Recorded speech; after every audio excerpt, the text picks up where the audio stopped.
Hello everyone, स्वागत है आपके अपने यूट्यूब चैनल इडूमैन रैकसीट पर। आज दिल्ली पुलिस एडब्ल्यूओ टीपीयू का एग्ज़ाम हुआ था। 16 जनवरी की जो फर्स्ट शिफ्ट हुई है उसका एनालिसिस करने जा रहे हैं। अगर वीडियो अच्छी लगे तो वीडियो को लाइक और चैनल को सब्सक्राइब ज़रूर कर दें, क्योंकि 100% एनालिसिस करेंगे और करेक्ट क्वेश्चन के साथ उसका करेक्ट आंसर बताएंगे। ऑप्शंस भले ही अलग मिले लेकिन उसका आंसर एकदम करेक्ट होगा। आपके क्वेश्चंस दिए गए थे। ओलंपिक में भारत के लिए ट्रैक एवं फील्ड में पहला व्यक्तिगत स्वर्ण पदक किसने जीता? आपके 4 ऑप्शंस दिए गए थे। ए अभिनव बिंद्रा, बी नीरज चोपड़ा, सी मिल्खा सिंह और डी पीटी ऊषा, जिसमें आपका करेक्ट आंसर था ऑप्शन नंबर बी, यानी कि नीरज चोपड़ा इसका एकदम करेक्ट आंसर था। नीरज चोपड़ा ने टोक्यो ओलंपिक 2020 में भाला फेंक, जेवलिन थ्रो में स्वर्ण पदक यानी कि स्वर्ण पदक जीतकर ओलंपिक के में भारत के लिए एथलेटिक्स यानी कि ट्रैक एवं फील्ड में पहला व्यक्तिगत स्वर्ण पदक दिलाया, यानी कि नीरज चोपड़ा इसका करेक्ट आंसर है। आपका अगला क्वेश्चन दिया गया था, चैत्राली उत्सव मुख्य रूप से कहाँ मनाया जाता है और यह किस महीने में आता है? आपके 4 ऑप्शंस दिए गए थे। ए उत्तराखंड यानी कि उत्तराखंड के माघ महीने में, बी हिमाचल प्रदेश के चैत्र यानी कि मार्च अप्रैल में, सी गुजरात के फाल्गुन में और डी राजस्थान यानी वैशाख माह में, जिसमें आपका करेक्ट आंसर था ऑप्शन नंबर बी, यानी कि हिमाचल प्रदेश में चैत्र माह में, अप्रैल मार्च में, यानी कि ऑप्शन नंबर बी इसका एकदम करेक्ट आंसर था। इसका कुछ एनालिसिस करते हैं। चैत्राली उत्सव हिमाचल प्रदेश के जनजातीय क्षेत्रों से संबंधित एक लोक पर्व है। यह उत्सव सर्दियों के अंत और नए कृषि वर्ष की शुरुआत का प्रतीक है। लोग अच्छी फसल, स्वास्थ्य और समृद्धि के लिए देवी देवताओं की पूजा करते हैं। आपका अगला क्वेश्चन दिया गया था, निम्नलिखित में से कौन सा ग्लोबल हंगर इंडेक्स यानी कि जीएचआई का आयाम संकेतक नहीं है? आपके 4 ऑप्शंस दिए गए थे। ए अल्प पोषण, बी बच्चों में वेस्टिंग, सी बच्चों में स्टटिंग और डी वयस्क साक्षरता, जिसमें आपका करेक्ट आंसर था ऑप्शन नंबर डी, यानी कि वयस्क साक्षरता इसका एकदम करेक्ट आंसर था। अगला क्वेश्चन दिया गया था, द ब्लाइंड लेडीज डिस्टेंस पुस्तक किसके द्वारा लिखी गई? आपके 4 ऑप्शंस दिए गए थे। ए अरुंधति रॉय, बी अनीस सलीम, सी चेतन भगत और डी सलमान रुश्दी, जिसमें आपका करेक्ट आंसर था ऑप्शन नंबर बी, यानी कि अनीस सलीम इसका एकदम करेक्ट आंसर था। ऑप्शन नंबर बी इसका एकदम करेक्ट ऑप्शन था।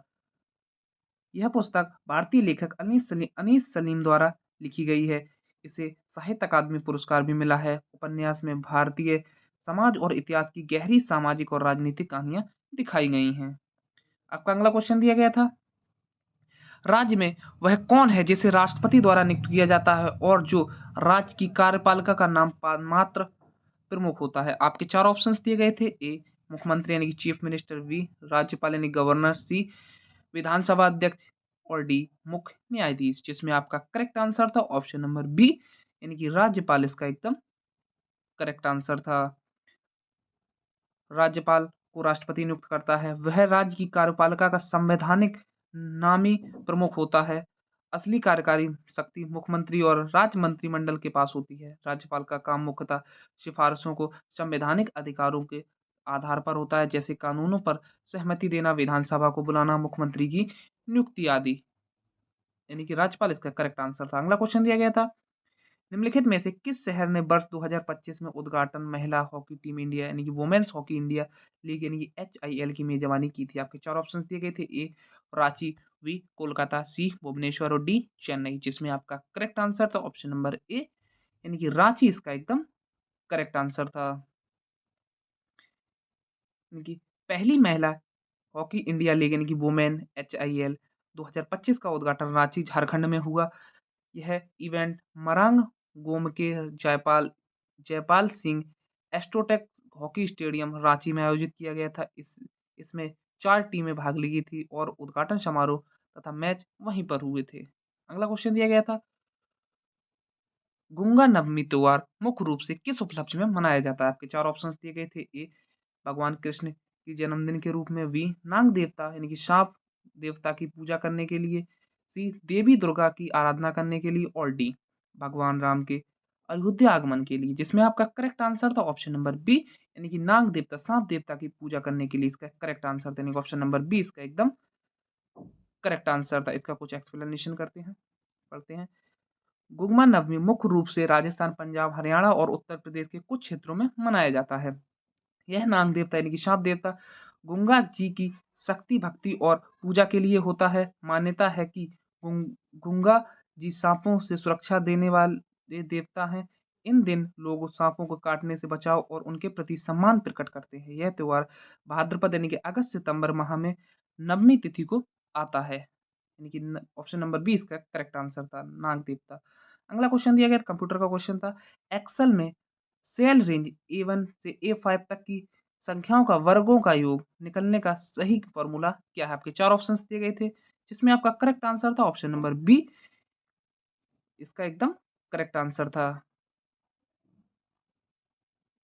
एक्सपेरिमेंट ये आप पढ़ लेना। अगला क्वेश्चन दिया गया था, न्यूटन की गति का प्रथम नियम क्या था? मुख्य रूप से किससे संबंधित? आपके 4 ऑप्शंस दिए गए थे, ए बल और त्वरण से, बी जड़त्व से, सी द्रव्यमान और वजन से, और डी क्रिया प्रतिक्रिया से, जिसमें आपका करेक्ट आंसर था ऑप्शन नंबर बी, यानी कि जड़त्व इसका एकदम करेक्ट आंसर था।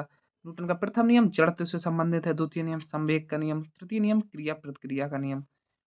अब इसका कुछ एक्सप्लेनेशन करते हैं।